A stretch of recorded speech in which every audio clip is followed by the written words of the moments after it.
آج کیا ہوگا؟ اجتہاد سب کریں، کس کے اجتہاد پر قانون سازی ہوگی یہ پارلیمنٹ فیصلہ کرے گی. البتہ اس بات کا حق ہر شہری کو حاصل رہنا چاہیے کہ وہ جائے اور عدالت عالیہ کا کنڈا کھٹکھٹائے کہ میں یہ ثابت کرتا ہوں کہ یہ اجتہاد کتاب و سنت کے حدود سے تجاوز کر گیا. یہ حق ہونا چاہیے اور اس کا فیصلہ عدلیہ کو دیا جائے گا. اس کا فیصلہ عدلیہ کو دیا جائے گا. اور وہ پارلیمنٹ اجتہاد کر رہی ہے ڈاکٹر جاوید اقبال صاحب، اس میں 33% وکلا کا ہونا ضروری ہے. اقبال یہ فرماتے بالکل اس بابت فرمائیے. ان کو بلکہ وہ یہ بھی اس میں فرما رہے ہیں کہ یہ جو علماء کا رول ہوگا گائیڈنس کا اسمبلی میں وہ ٹیمپریری ہوگا. وہ مستقل رول ان کو نہیں دینا چاہ رہے. وہ مستقل رول صرف وکلاء کو دینا چاہ رہے ہیں جو کہ فقہ میں اور جدید جورسپروڈنس میں ٹرینڈ ہوں. تو اس کا مطلب یہ ہے کہ یہ ایک بالکل نیا تصور ہے جس پر بہت سے اختلافات ہیں ان سے. وہ سمجھتے ہیں کہ یہ ٹریڈیشنل کے مطابق نہیں ہے. تو مقصد تو کہنے کا یہ ہے کہ آپ نے ایک عملی اسٹیٹ کو کس طرح کنسیو کرنا ہے. اگر اب یہ مسئلہ ہے، یہ ڈاکٹر صاحب جو فرما رہے ہیں کہ جوڈیشری کو یہ اختیار ہونا چاہیے کہ اگر وہ سمجھتے ہیں کہ یہ تجاوز کر گیا ہے قرآن سننا سے یہ جو قانون سازی انہوں نے کی ہے، تو اس کو اسٹیٹ میں سپریم کورٹ کو یہ اختیار ہے. اب بھی ہماری کانسٹیٹیوشن میں یہ پروویژن ہے کہ کوئی بھی ایسا قانون نہیں بن سکتا جو قرآن و سنت کے خلاف ہو. یہ ہماری کانسٹیٹیوشن میں پروویژن ہے. لیکن بہت سے ایسے مسائل ہیں جن پر آج تک ہم اس قابل نہیں ہو سکے کہ مثلا ابھی ربا کا ذکر کیا تھا ڈاکٹر صاحب نے. آج تک ہم یہ فیصلہ ہی نہیں کر پائے. اس وقت ہماری جو کہہ لیجیے اکانومی ہے انٹرسٹ بیسڈ، وہ موریٹوریم پر چل رہی ہے کیونکہ سپریم کورٹ نے فیصلہ جو نیچے شریعہ کورٹ نے کیا تھا، سپریم کورٹ کی شریعت بینچ نے اس کو کالعدم قرار دے دیا ہوا ہے اور کیس ریمانڈ ہو چکا ہوا ہے. جی ہاں. اور ڈاکٹر صاحب اقبال اس وقت رو رہے تھے اس بات پر کہ سود کو ہٹایا جائے جو ہم آج تک. لیکن یہ بات یہ کنٹروورشل ہے ڈاکٹر صاحب کہ جو بینک کا سود ہے یا وہ منافع ہے یا ربا ہے، اس پر ابھی اس پر بہت بحث ہے اور حضرت علامہ اور مولانا شبلی کے خیالات مختلف تھے. جی ہاں بالکل. اس پر خاص طور پر مفتی تقی عثمانی صاحب، رفیع عثمانی صاحب، ان کی کتب آ چکی ہیں. اور یعنی انٹرسٹ اور یوٹیلیٹی ان کے مابین کیا فرق ہے، اس پر تفصیل ہمارا موضوع بحث ہی نہیں ہے. لیکن آیا انٹرسٹ بھی ان کے نزدیک ربا ہے یا نہیں؟ ہاں نہیں، ربا مانتے ہیں. ربا میں انٹرسٹ اینڈ یوزری جی یہ دونوں کے دونوں شامل ہیں. یہ زمانہ اصل میں گزر گیا ہے جب شروع میں مغربی تہذیب آیا تھا، اس کی انسٹیٹیوشنز آئے تھے، اس کو روب اور دبدبہ تھا، بینکنگ کا نظام تھا. آج دنیا میں مانا جا رہا ہے اور واقعہ یہ ہے کہ سارا انٹرسٹ آج بھی کہتے ہیں، ویسٹرن لوگ کہتے ہیں 0% انٹرسٹ جو ہے that is the best form of economy. 0%. اور سرمایہ دارہ نظام کا جو استحصالی رویہ ہے اس سے باہر نکلنا چاہیے. عالمی سطح پر استحصال جو ہے اب وہ ورلڈ بینک اور IMF کے ذریعے سے ہو رہا ہے. بالکل.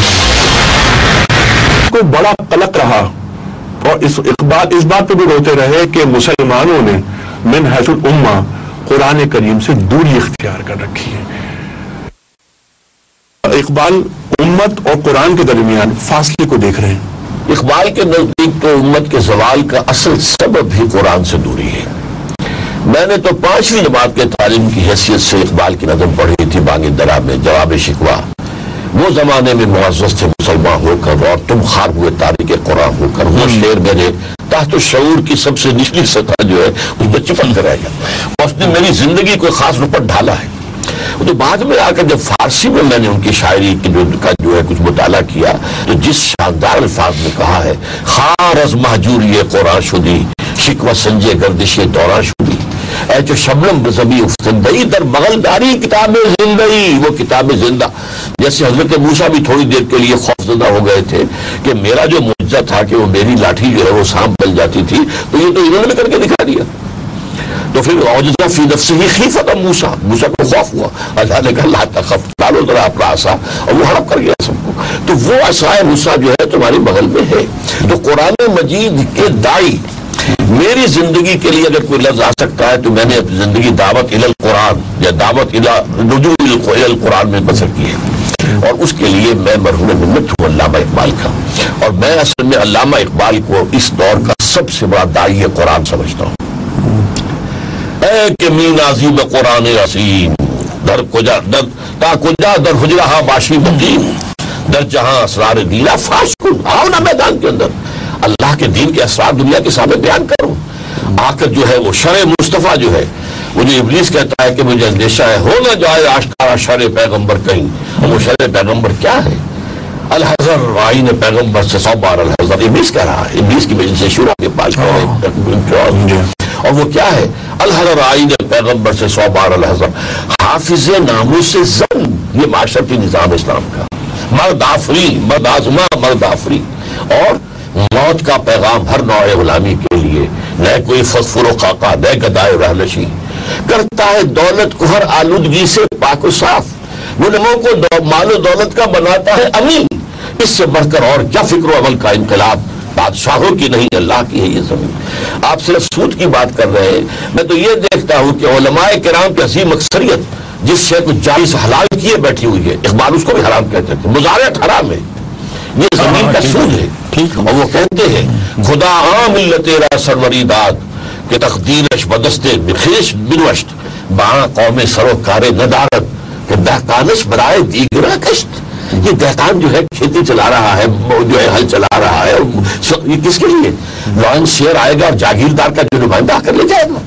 یہ جو ہے وہ جو کہا ہے کہ خواجہ از خون رگے مزدور سعادت لال ناب، یہ سرمایہ داروں نے مزدوروں کے رگوں کے خون سے، سن خون سے وہ شراب خون کشید کی ہے، شراب جو خون کے رنگ کی ہے، جو شام کو یہ بیٹھ کر پیتا ہے کلب کے اندر، اور از جفائے دے خدایا کشت دہقانہ خراب، انقلاب انقلاب انقلاب، یہ اصل میں اقبال جو ہے کہ انقلاب کا داعی تھا، اور انقلاب کا جو پروسیس بھی بیان کیا اس نے، جو میں نے 2 مصروں میں آپ کو بتایا کہ بانشہ درویشی در ساز و دمادم زن جو پختہ شوی خدرا بر سلطنت جم زن۔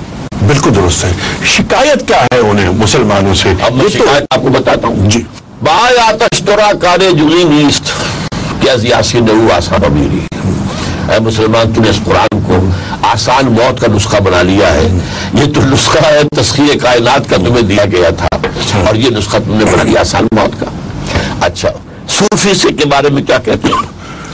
صوفی پشمینہ پوش و حال مست، از شراب نغمہ قوال مست، آتش از شیر عراقی در دلش، در نمی سعادت و قرآن محفلش۔ حافظ کا شعر ہو، عراقی کا شعر ہو، آگ لگ جائے گی، حال آ جائے گا، ناچنا شروع کر دیں گے، قرآن سے سروکاری نہیں جی۔ اور دوسری طرف وائس عام مولوی، وائز دستہ زلو افسانہ بند، مانیے وہ پست و حرف وہ بلند، از خطیب و دلمی گفتاری ہوست، با ضعیف و شاذ و مرسل کاری ہوست، ضعیف حدیث شاذ مرسل، اس کی بنا پر قصے کہانی آواز کہا جا رہا ہے، حالانکہ سب سے بڑا آواز قرآن تھا۔ یا ایھا الناس قد جاءتکم موعظۃ من ربکم وشفاء لما فی الصدور وہدی ورحمۃ للمؤمنین، یہ قرآن۔ صوفی وائز نہیں مجاہد درکار ہے اقبال کو۔